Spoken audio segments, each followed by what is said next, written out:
반갑습니다. 허브경제TV 서현도 전문가입니다. 오늘 같이 보실 종목은 카카오입니다. 그 전에 저희 요즘에 이 4층 채널이 지난번에 말씀드렸는데 4층 채널이 계속해서 발생하고 있습니다. 그래서 저희는 카카오톡 채널을 현재 운영하지 않고 있고요. 문의는 카카오톡 아이디 HERB2019 이쪽으로 문의 주시면 되시고, 잘 모르겠다 하신 분들은 이쪽에 안내되어 있는 전화번호로 연락 주셔도 되십니다.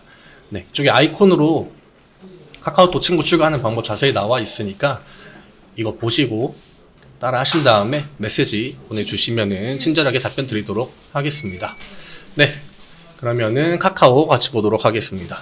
일단 그 전에 뉴스 하나 같이 보고 갈게요. 네, 타이틀 보시면은 꾸준히 떨어지기만 했던 네이버 카카오 이제 사볼까? 네, 이런 타이틀이 달려있는데 뉴스 내용 자체는 최근에 보던 뉴스들과는 크게 다르지 않습니다. 뭐 꾸준하게 지금 하락세 둘 다 네이버랑 카카오 대표적으로 보여주고 있죠. 그리고 반등세를 보이고 있다고 하는데, 사실 일시적 반등이냐 상승 추세로의 전환이냐, 이거는 대부분의 투자자들이 많이 고민하고 계시는 부분일 것 같아요. 그래서 밑에 내용들을 쭉 보면은 비슷하죠. 네이버는 올해 얼만큼 떨어졌다, 고점에 비해서 얼만큼 떨어졌다.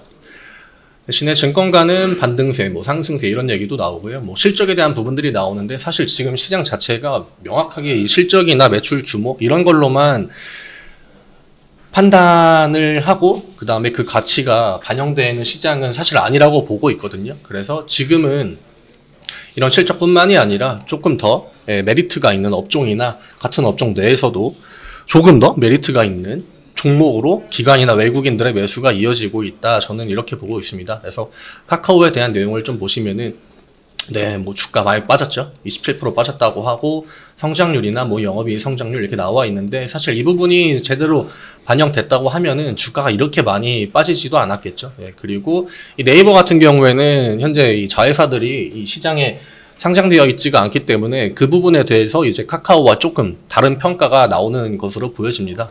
그리고 이쪽 아래쪽에 새 정부의 플랫폼 규제, 사실 이 전 정부에서 이 카카오가 주가가 이제 고점에 있을 때 규제와 관련해 가지고 많이 좀 불리한 점이 있었거든요. 카카오 입장에서는. 그렇기 때문에 물론 이제 하락 이슈로 대두되었던 스톡 옵션 관련해 가지고 임원진들의 비도덕적인 부분 이런 부분들도 있겠지만, 사실 저도 이 정부에서 규제 이거는 카카오에 영향을 좀 많이 미쳤다고 보고 있습니다. 그래서 성장주의 주가 흐름이나 기조 자체가 나스닥 시장하고는 크게 다르지 않기 때문에 미국 시장 쪽에서도 그러한 부분들이 좀 중요하겠지만, 일단은 이 규제를 좀 완화해줘야 이 카카오 쪽에서 좀 성장 동력을 얻지 않을까 이렇게 보고 있습니다. 사실 이 규제 자체의 의도가 그렇게 크게 나빠 보이지는 않거든요. 이러한 규제 이 전 정부에서 했던. 근데 일부 과정에서 수수료 측면에서 좀 과하게 측정된 것도 저는 좀 맞다고 보고 있고요. 다만 지금 윤석열 대통령이 새로 취임이 됐으니까 이 윤석열 정부에서 이러한 온라인 플랫폼, 이 공정화에 관련된 법안들을 얼마나 좀 완화시켜 주느냐, 이 부분이 중요하게 보여집니다. 일단은 정부의 기조 자체는 강압적인 규제를 하겠다 이런 것보다 자율적인 규제에 조금 더 무게를 두겠다 이렇게 보여지고 있기 때문에 정부의 스탠스는 좀 지켜봐야겠죠. 그렇지만 지금 상황보다는 결국엔 좋아질 수 있는 부분이라고 생각합니다. 다음은 이제 카카오의 주주들이 원체 이 국민 주식이라는 이름까지 얻었으면서 이 카카오에 대한 열풍이 많이 불었기 때문에 이 소액 주주들이 최근에 많이 감소한 부분도 이 뉴스에 가끔 나오긴 하는데, 단순 수치로만 보면은 최대긴 합니다. 소액 주주들.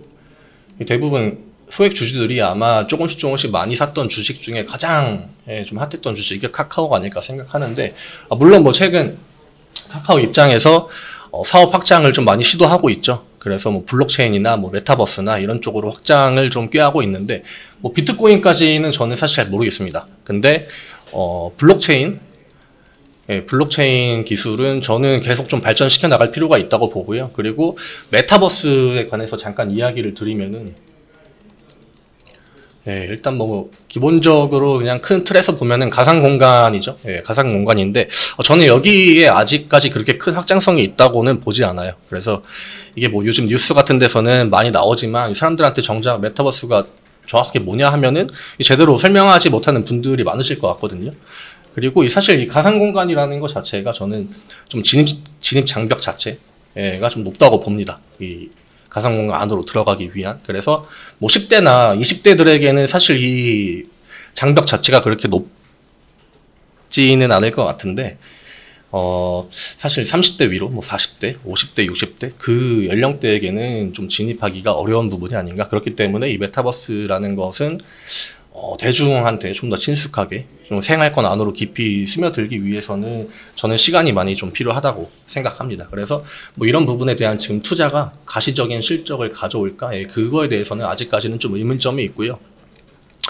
차트로 한번 보겠습니다. 예, 카카오 차트 지금 제가 늘 말씀드리는 이 8만원 라인 구간. 네, 이 구간은 계속해서 지켜주고 있습니다. 오늘 지수 자체가 그렇게 흐름이 좋지 않았기 때문에 코스피도 마이너스 1% 하락을 했죠. 근데 뭐 카카오 같은 경우에도 마이너스 1.5% 하락을 했습니다만 이거는 오늘 전체적인 시장 분위기가 최근 상승세에 비해서 좀 조정을 받았다 이렇게 볼 수 있겠고, 일단은 저는 좀 단기적으로 카카오가 이 10만원 구간, 이 구간까지 좀 회복해줘야 이 카카오 차트에서 좀 메리트가 있지 않을까 이렇게 보고 있는데, 최근에는 이 대부분 이 고점을 계속 내려오고 저점도 일단은 지금 8만원 구간에서 반등을 보이긴 했지만 고점 자체가 계속 내려오는 흐름이기 때문에 이게 어느 정도 좀 마무리가 됐다. 그 액션을 보여주기 위해서는 이 10만원 구간을 우선적으로 좀 회복해줘야 이 개인 투자자, 아까 말씀드린 뭐 그런 소액 투자자들에게도 조금 더 차트가 메리트 있어 보이지 않을까 그렇게 생각하고 있습니다. 일단은 지금 세계 증시나 뭐 국내 증시 전부 다 뭐 아직까지는 반등의 힘이 뭐 크게 느껴진다 이렇게 보기에는 다소 좀 어려운 측면이 있는 거는 분명하게 맞기 때문에 대외적인 이러한 시장 상황 이런 것들도 좀 카카오에게 중요할 수 있다. 그래서 뭐 오늘 카카오에 대한 의견을 좀 종합을 해보면은 첫 번째로 제가 정부 규제가 얼마나 좀 빠르게 어느 정도로 완화가 될지 이 부분, 그리고 좀 세계 증시나 뭐 우리나라 증시나 이 성장주들에 대한 관점에 좀 변화가 필요할 것 같고요.